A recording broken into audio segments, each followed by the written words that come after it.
એમ કહેવાનું કે પહેલાં તો વાલા સાહેબને ખૂબ ખૂબ ધન્યવાદ અને અમારા ત્રણેય દીકરીઓના ખૂબ ખૂબ અભિનંદન અને શુભાશીષ કે હજી તે આવી રીતે અનેક લોકોના જાન આવી રીતે બચાવી શકે.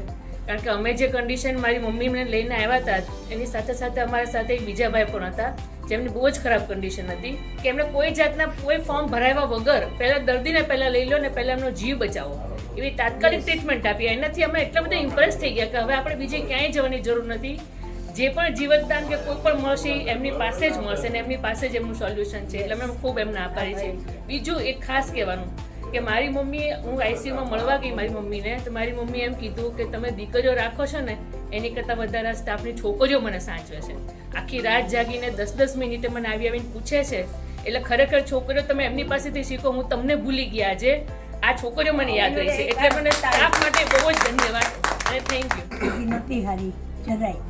પછી અહીંયા સાહેબને બતાવ્યું, સાહેબ એમ કીધું કાંઈ ચિંતા નહીં કરવાની, તમારે જે કહેવું હોય મને કહો. મેં તો મને કાંઈ થશે નહીં ને? એ કે ના.